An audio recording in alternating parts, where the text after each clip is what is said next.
Cette conversation entre Jésus et Pilate nous est rapportée. C'est ce que l'apôtre Paul a dit là-bas, que Jésus fit une belle confession devant qui? Devant Ponce Pilate. Il a confirmé que son royaume n'est pas de ce monde. Jésus a affirmé, Jésus a dit la même chose. On l'accusait d'être un roi. Et Pilate maintenant va le juger pour demander s'il était réellement roi. Et Jésus maintenant va dire, est-ce que tu le dis parce qu'on t'a demandé, ou bien tu le dis parce que tu crois que je suis roi? Amen.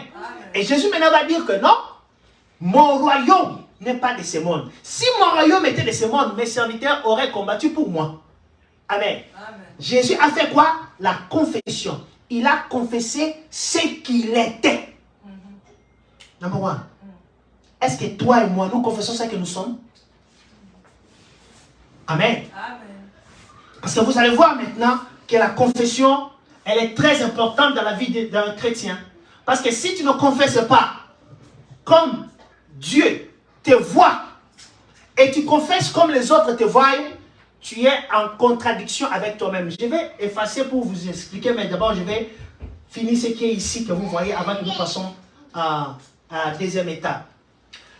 Dans la première idée ou image de la confession que vous devez avoir, c'est-à-dire que je dois m'identifier à la chose. Je dois m'identifier à la parole de Dieu et parler le langage de la parole de Dieu et non le langage de ma vie.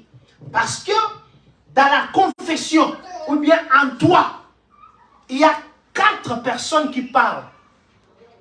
Vous voyez, comme je parle comme ça, il y a 4 personnes qui parlent. En moi.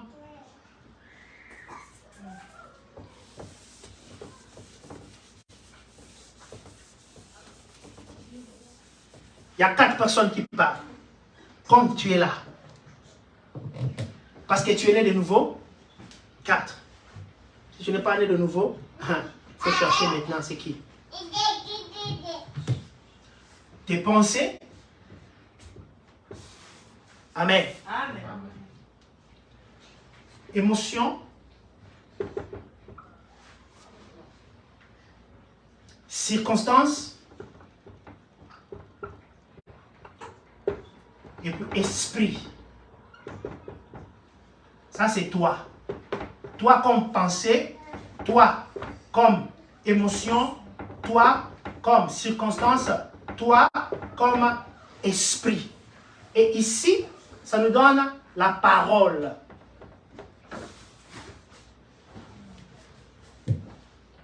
Quand tu parles, est-ce que ce sont tes pensées qui ont parlé?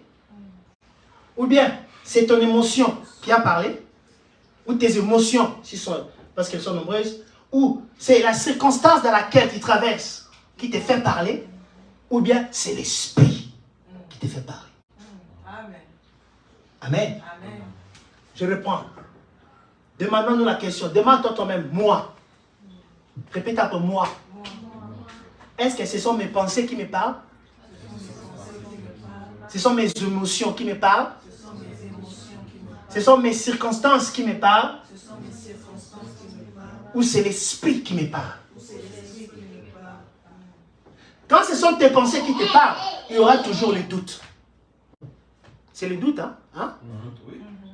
Parce que là, avec l'anglais, je n'ai plus la règle de la grammaire française. Donc là, il faut prier pour moi. Amen. Amen. À chaque fois que ce sont tes pensées, ou ce sont les pensées du diable, tu auras toujours le doute. À chaque fois que tu as le doute dans une confession, sache que Dieu n'est pas là-dedans. Ce sont où tes pensées, ou c'est le diable qui te parle. Exemple typique. Mais là j'ai 45 ans, je n'ai pas un enfant. Quand est-ce que Dieu va me donner les enfants? On s'est marié à 10 ans, 15 ans avec ma femme. Mais la personne qui parle est là. C'est un serviteur de Dieu. Ok? La personne qui parle est là, c'est un chrétien, une chrétienne. Ah, j'ai pris, mais il n'y a pas le changement. Seigneur, où es-tu dans ma vie? Seigneur, pourquoi tu n'agis pas? Pourquoi telle circonstance m'arrive? Seigneur, Seigneur. Tout ça, tu es en train de confesser, mais tu confesses au niveau de tes pensées. C'est pourquoi tu as des doutes. Amen. Amen. Toi, comme émotion, c'est toujours lié avec notre âme. Avec nos 5 sens. Amen. Amen. Dans nos 5 sens, on a quoi? On a l'odorat, on a la vue, on a l'ouïe, le toucher, et puis le goût. Les 5 sens. C'est ici, les émotions. Amen. Amen. Quelqu'un t'a parlé, mais il t'a parlé d'une manière qui t'a blessé. Et vous étiez au milieu des gens. Tu t'es senti vexé. Et tu as répliqué. Amen. Amen. Tu as répliqué, tu as réagi. Ou bien tu vas réagir après. Mais cette réaction-là ne vient pas du niveau de l'esprit. Ça vient au niveau de l'émotion. Il y a quelque chose qui t'a vexé. Ça t'a poussé à répondre. Ça t'a poussé à parler. Ou ça t'a poussé maintenant à prier. Amen. Amen. Dans des circonstances, comme vous le savez bien, c'est ce que nous sommes en train d'expérimenter à l'instant. Est-ce que tu es en train d'expérimenter une crise financière? Est-ce que tu es en train d'expérimenter un problème constant de ta santé? Est-ce que tu es en train d'expérimenter une relation qui ne marche pas toujours? Il y a toujours les hauts et les bas. Qu'est-ce que tu es en train d'expérimenter? À ce moment-là, c'est la circonstance. Bien sûr qu'il y aura l'émotion qui sera liée là derrière, mais la chose qui te pousse maintenant à réagir, c'est la circonstance. La circonstance, c'est comme l'homme dans l'eau qui cherche maintenant à s'en sortir, qui cherche à nager. C'est ça une circonstance. Amen. Amen. Tu as perdu le boulot, ça fait maintenant presque 2 mois, et là maintenant, le 3e mois, si tu ne payes pas le loyer, on va vous chasser de la maison que tu as achetée, que tu as mis beaucoup de dents payées. Est-ce que vous comprenez ces choses? Mais maintenant, tu es en train de confesser. Seigneur, agis dans ma vie. Seigneur, j'ai besoin d'argent pour payer mes loyers. Seigneur, Seigneur. La confession que tu fais là, ce n'est pas au niveau de l'esprit encore. C'est au niveau circonstanciel.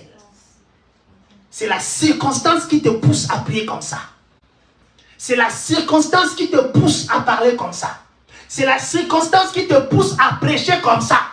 Le pasteur s'est chamé avec sa femme toute la nuit, le dimanche, aujourd'hui. Femmes, soyez soumises à vos maris. Les femmes ne veulent pas. C'est pourquoi le ministère des hommes de Dieu tombe. Les femmes, les gens aussi sans révélation de l'église, ils crient. Amen, papa, prêche. Mais l'homme n'est pas en train de confesser en esprit. C'est la circonstance qu'il a connue hier nuit qui le pousse à libérer ses messages. Amen. Dis, je vais devenir géant dans ma foi. Je vais devenir une géante dans ma foi. Amen. Maintenant, esprit. L'esprit ne bouge pas par les pensées. L'esprit n'est pas émotionnel ni circonstanciel. L'esprit est constant. Et c'est là où Dieu siège. Quand Jésus était dans la barque, tous ses disciples étaient dans la panique, n'est-ce pas? Mais quand lui, il dormait. La vague